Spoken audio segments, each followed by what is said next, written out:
Hey there YouTube fans, AC Productions here. Today I'm going to be showing you how to install these Denali S4 LED light pods, and I'm going to install them on the 2017, the current Gixxer 1000, and the location I'll be installing these is going to be on the front wheel fairing area. They have actually a lot bigger ones, but I didn't want to go too big because I didn't want to look really, I didn't want that really extreme bulky look, especially on a sport bike. I wanted just enough to be able to see, and from what I've seen on some videos of reviews about these lights, these seem to be a really good field of view or whatever. Sorry to interrupt your scheduled program, but just wanted to mention, if you guys are liking what you are seeing and want to see more, please smash that like button. If you haven't yet subscribed, don't forget to subscribe, hit that notification bell, that way you guys are up to date with my latest uploads. If you have any questions, leave them in the comments down below, and if you dislike the video, please smash the dislike button. Let me know down below and why you dislike this video. All right, now let's get back to the installation. I'll show you the picture that kind of won me over with this particular lights, not on the bike that I have now, but the picture that I saw on the internet.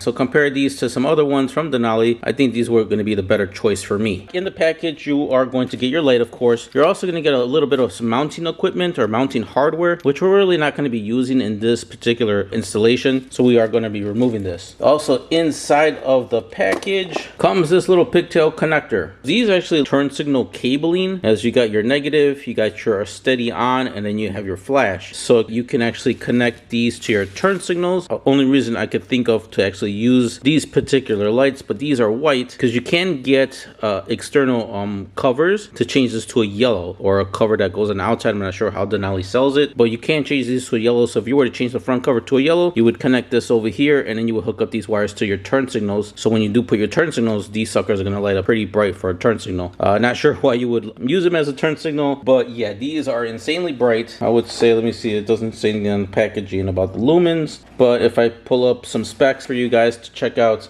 on lumens and the size of the lights and everything. In order to use these lights, you do need to buy this big bulk of wires. You do have to order this wiring harness separately. It does not come together, and you know, I ordered two, obviously, one for each side of the wheel fender. All right, so let's go ahead and start removing this bracket, as we're not going to be able to need it right now. But before I do that, let me show you a little bit about the wiring harness. All right, so here is the big chunk of wiring harness that you're gonna get. So there's so much wiring here, and the reason is because enough wire for you to reach from the tail end all the way to the front end. You have your relay right over here, and there'll be no way to really cut these to actually shorten it. Happen to use only about that much. You're gonna have to zip tie all this and kind of somehow hide it on your bike. Other than that, you have your positive and negative cables. You got your fuse in here. Well, actually, fuse popped out, but you got this old style fuse, which is a bigger fuse. It's a 10 amp. If you wanted to change it, you can, but I wouldn't go any higher than 15 amps, which would be a blue fuse. After that, you have your connectors for the lights. So you got two. It doesn't matter which way you connect it. There is no left and right with this particular LED set. After that, you have your switch, or for on and off. Then next, you have your connector wires, and this is pretty much where you're going to be wiring to your headlights on your bike, as that gives the signal to be able to turn them on. All right, so let's get to removing this bracket, because like I said, we are going to be installing this on the front wheel fender. We have a bolt over here, which is going to be with a 10mm socket, and then you have your Allen key, which is going to be 4mm Allen key. So put your Allen key here and 10mm socket here, and let's go ahead and remove this bracket here on this side. Okay, now that we got the bracket off, this is what we're left with. Okay, so now in order to install these by the front wheel fairing, you're going to need this.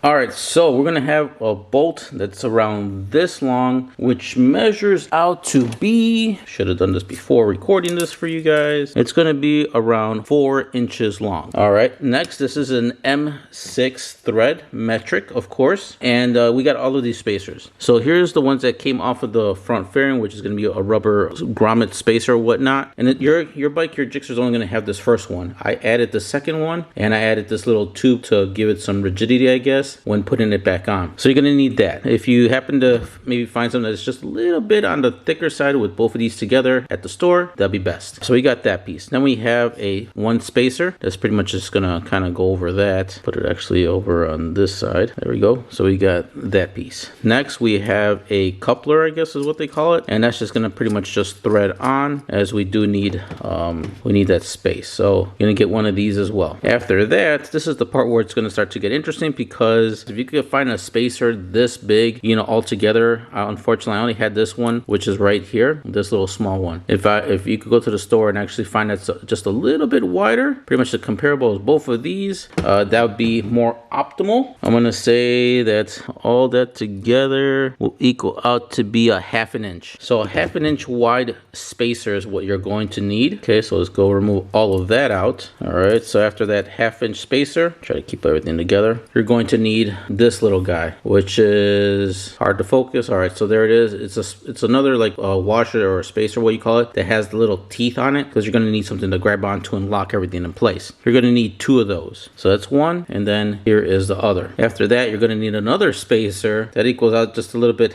less than a 1/2 inch. You know, I would say 2 of these spacers together pretty much is going to be equal to, like, I would say 1 of these actually. So get another 1 of those, and that's going to be on this end. And then this part is going to be with a 4mm Allen key on this end. All right, so how this is going to go on, I'm not going to put everything on right now, but how that's going to go on is we're going to go ahead and we are going to put the bolt in through this way. And you want to also make sure you have your tooth spacer. So let me put that back on there. All right, so it's like this, and then you're going to slide this in this way, just like that. And then you're going to put all of that stuff back on there. But before we do that, I want to make sure that we black everything out. So let me zoom out a little bit. All right, so I'm going to make sure that before we put this all on there, I don't want any of the silver stuff showing. So I'm going to go ahead and spray paint all of these parts. So you guys do the same if you don't want the shiny silver. If you do want shiny silver, then just leave everything as is and skip the whole painting process.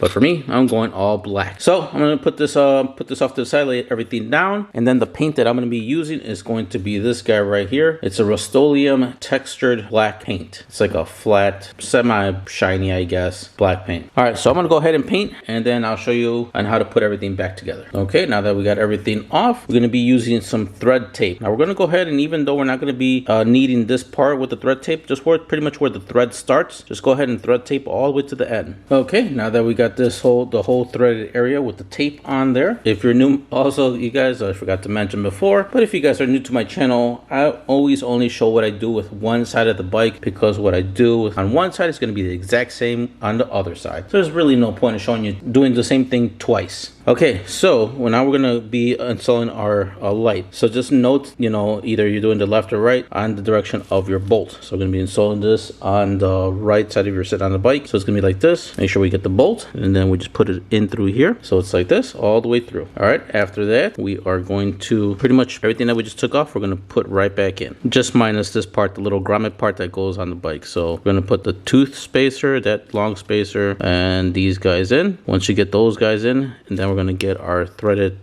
coupler, going to thread that one in, and then we're going to put the rubber spacer on. All right, now that we got pretty much all of that in there, next we're going to be using is some blue Loctite. Now we're going to be putting the blue Loctite towards the end of the threaded part. So go ahead and just put a little bit on there, or a lot. Doesn't hurt to put a little bit more than normal. All right, now that we got that part on there, now let's go over to the bike and let's get this installed. Okay, we're over at the bike, and originally there was a reflector over here, but I unscrewed that. And if you guys don't have anything over there, you could also just put a bolt to hold this in place. But since we're going to be putting our lights in there, we're going to be putting this bolt in there. All right, so I'm going to go ahead and thread that in. Make sure that you are careful on installing this part, as you don't want to cross thread the bolt in the screw hole. Just going to first get it finger tight and get it on there. Once it's pretty much most of it in there, I'm just going to have this hanging, get my 4mm Allen key, and then we're just pretty much going to just tighten it up almost all the way. If you notice that it's already getting tight, just go ahead and loosen up your little coupler, and then retighten everything up again. Once you get up to this point, and if you have it really tight but yet it still moves, go ahead, turn it back, get it loose up a little bit, get your coupler and twist it like you're tightening it up more. Go ahead and tighten up more, and then that should get you to the tightness. All right guys, so I already have it tight. You want it pretty much a little bit, not too tight, but I would say firm. You want to be able to be snug, but be able to still move it, so we could, when we